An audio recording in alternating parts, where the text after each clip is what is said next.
Welcome back to my channel. Hey guys. Aljan is here because we have a special announcement and we have something special to do. So keep it stuck.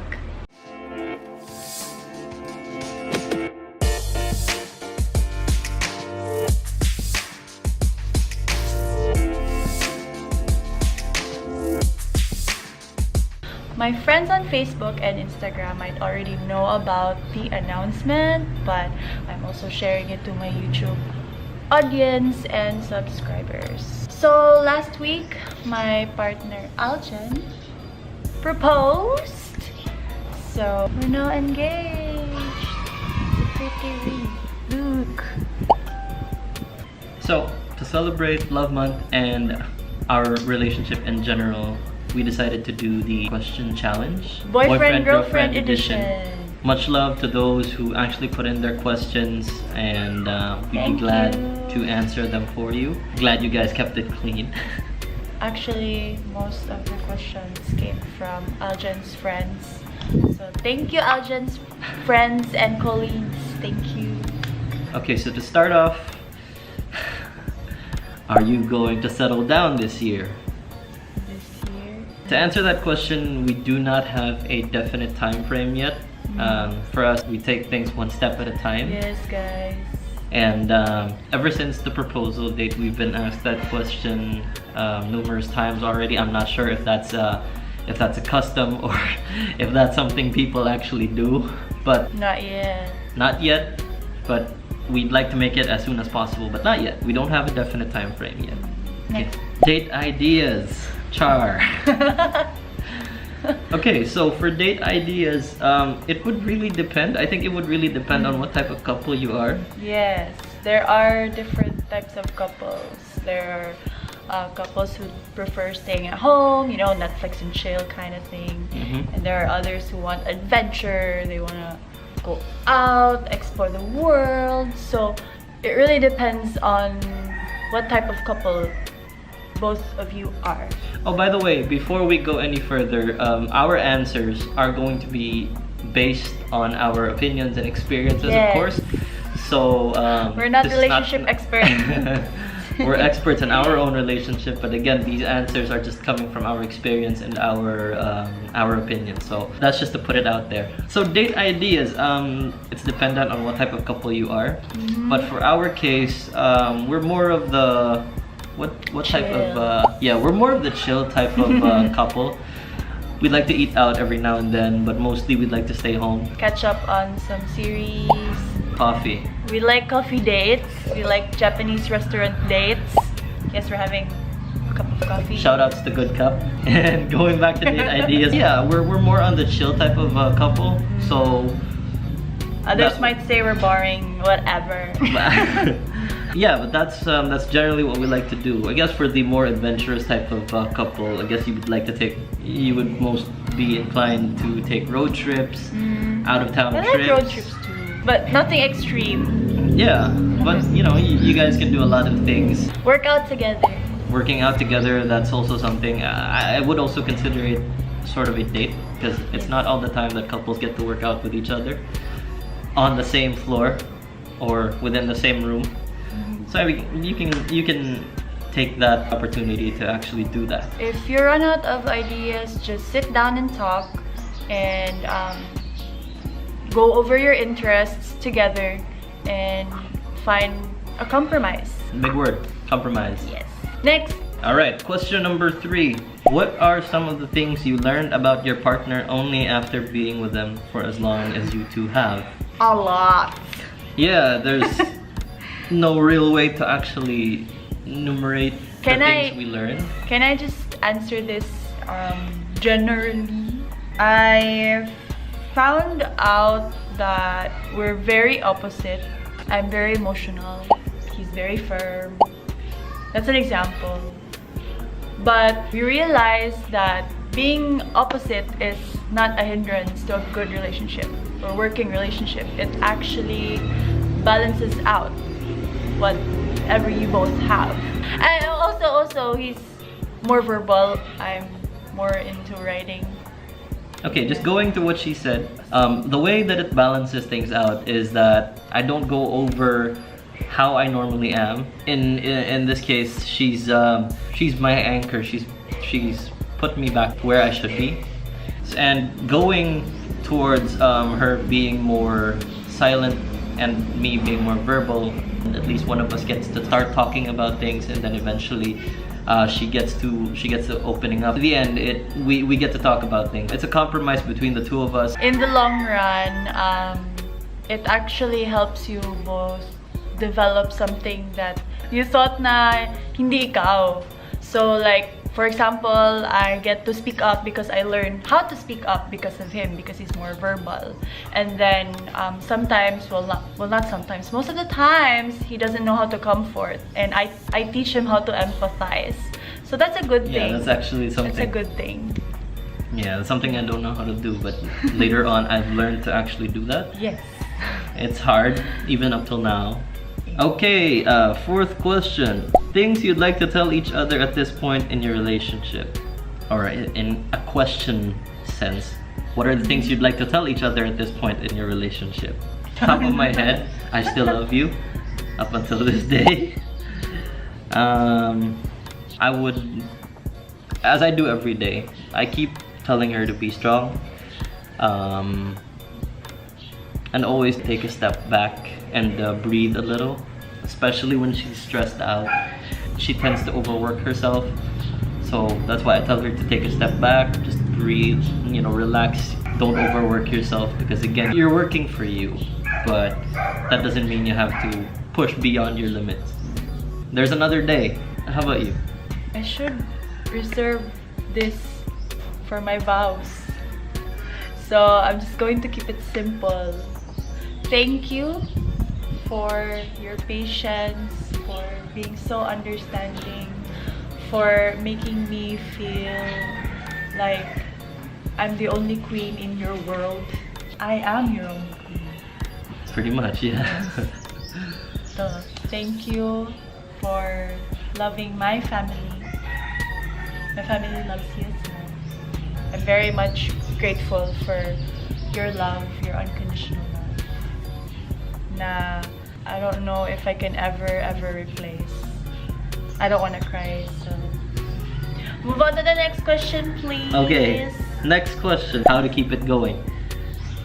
Okay. I guess in a sense is how to keep the relationship going. Well, you can start off by understanding one another, creating a compromise day by day. Yes. Understand what, just to go deeper on what I said first, is just understand what the other one wants, what the other one needs. And Hi. yeah, this is Maggie, by the way.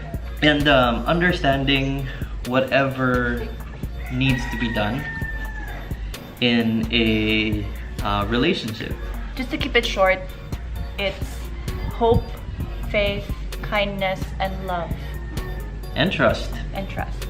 And communication. Yep, there's a lot of practically speaking. Trust is the most important thing. You can't get far without trust. Maggie is not our pet. We're staying at an Airbnb's place. This is the owner's pet. So say hello. Next question. How was your life before and after you met each other? Woohoo! That's something I can. This is 6 years ago, was it? Six? Yeah, almost 6 years ago. Almost 6 years ago. Okay. Hope we can still remember. I can remember. Before I met Aljen, I was very unstable emotionally. I get anxiety attacks here and then. I had trouble accepting rejections, most especially, and whatever bad that's happening in my life. I was, in short, emotionally unstable. And after I met Aljen, everything was so smooth already. It's like there was a rainbow at the end of the tunnel. There's a light. A light! A light at the end of the tunnel. I felt hope, and it's like My watch. whenever he's around, he keeps me sane. Okay, so for me, Before I met Chennie, and a lot of my friends can attest to this, I was what you would call bugoy. I guess I chose to be that way before. After I met Chennie, I guess you can say I turned in a new leaf. I became more of a good guy, I guess you can say that. Or I became much more understanding. I became much more loving. She's been able to teach me that. It wasn't something I would expect myself to become. If I had to look back to the years that, you know, even before I met Chennie, I could not imagine myself turning into the guy that I guess most of the people know right now. And for that, I'm extremely thankful. He's more fashionable now because of me. This is my choice. Yeah, back then I wasn't as He was into fashion inclined. loose clothes, hip hop, gangster shit. Sorry. Yeah. He has changed more, you know. Also, I was very soft back then. I didn't know how to exert assertiveness. I learned that from him. And in the exact opposite, I became more, like I said, understanding. I've learned to empathize more. See how the yin and yang works when you're both opposite? Balance. I care a lot more now. Yeah. Next, how do you settle conflicts? I think it was like I said during the beginning. It's a fairly easy answer. Don't go to sleep mad at each other. That's my rule.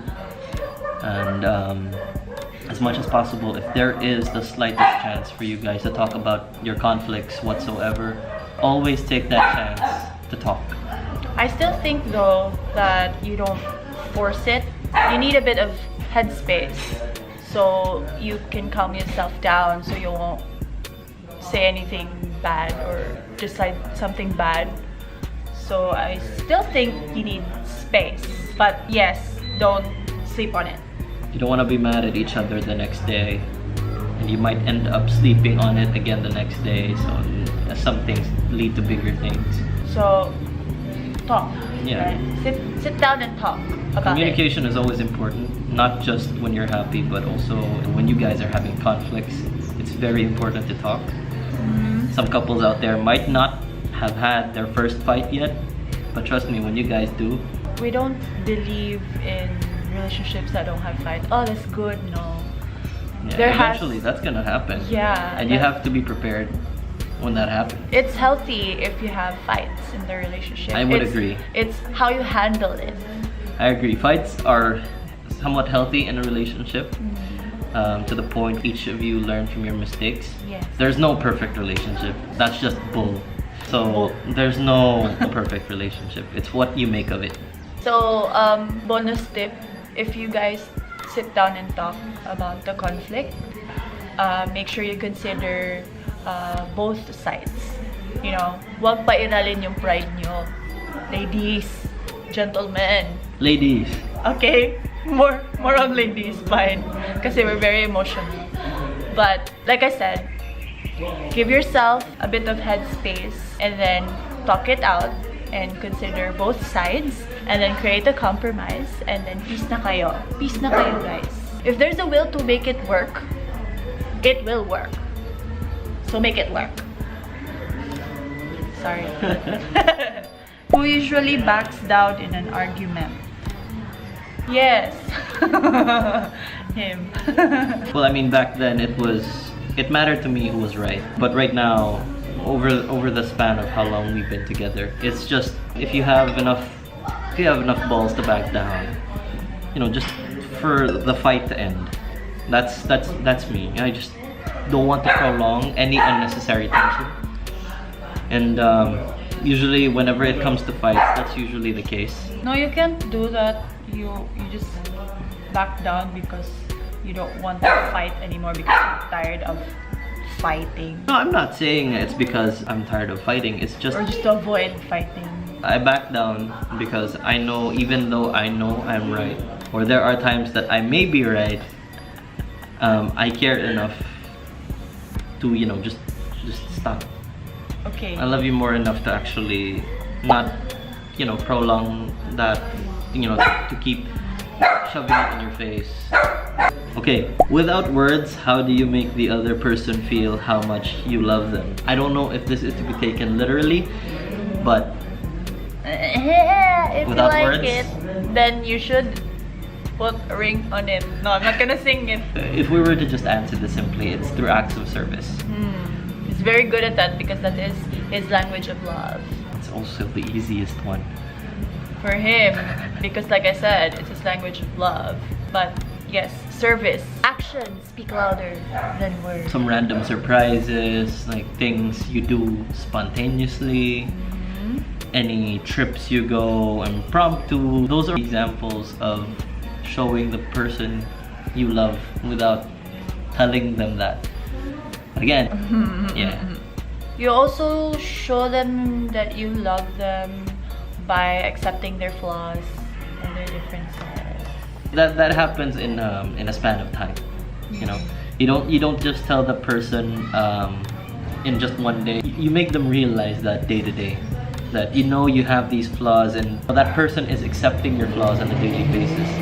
She doesn't have to tell you. You just notice that yourself. Yes. Last question, finally. How have you changed as a person since meeting your significant other? So this question seems related to the past question, but you know, just I've changed a whole lot as a person.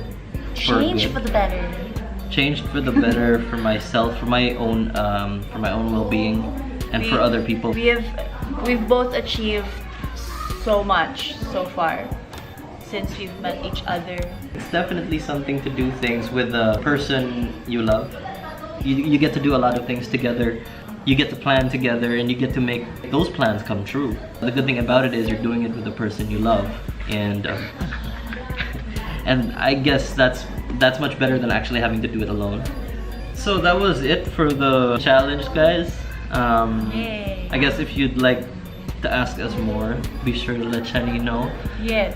Check her channel out. Don't forget to like this video and Subscribe. and show her some love by sharing the content that she has on her YouTube. Yes. Again, if you'd like to see other content, just comment down below on what you guys would like to see. Yes. If you want, If you have us- follow-up questions, also comment. yeah, comment down below if you guys want us to do another sort of a challenge, another question challenge or whatever. You can just comment down below. Belated Happy Valentine's, Happy Love Month to everyone. Share the love, spread love, even if it's not Valentine's anymore. Be kind to one another. Okay? Okay? Okay. So there was one question we forgot to add. And the question's, how do you know when to hold on and when to walk away when things get hard? Hello, my face. Huwag kong ligo. When to let go? It's time to let go if both of you or just one of the two is not willing to fight for the relationship anymore.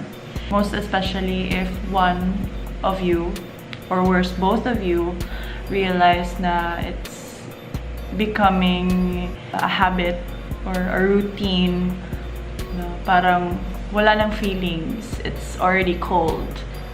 So maybe this is the time you sit down and talk and reflect on what's happening, and then from there you will both come up with a decision if talaga bang ready na ba kayong mag-let go of each other. Sad question, honey. Yeah, that's coming from a sad woman. So it has a very different vibe from other questions. But thank you for asking that question. Next. I'm not even sure if this one is serious. Is love enough? Is love enough? What do you think? Is love enough? Charo. Regardless if it's serious or not, I'll answer, yes, love is enough. Hell yeah, love is enough. As long as you love hard. And you love deep. And you love truly. Genuinely. As long as it's genuine, Yeah. and as long as you work on it. Love is a two-way street. Yeah. So it's teamwork. Yeah. It's teamwork. so long as you're the only one that's working on it, then Yeah. That's when you should maybe think about letting go. Reevaluate. Yo. Yun na yun. Always remember, be you. Be different. Alright.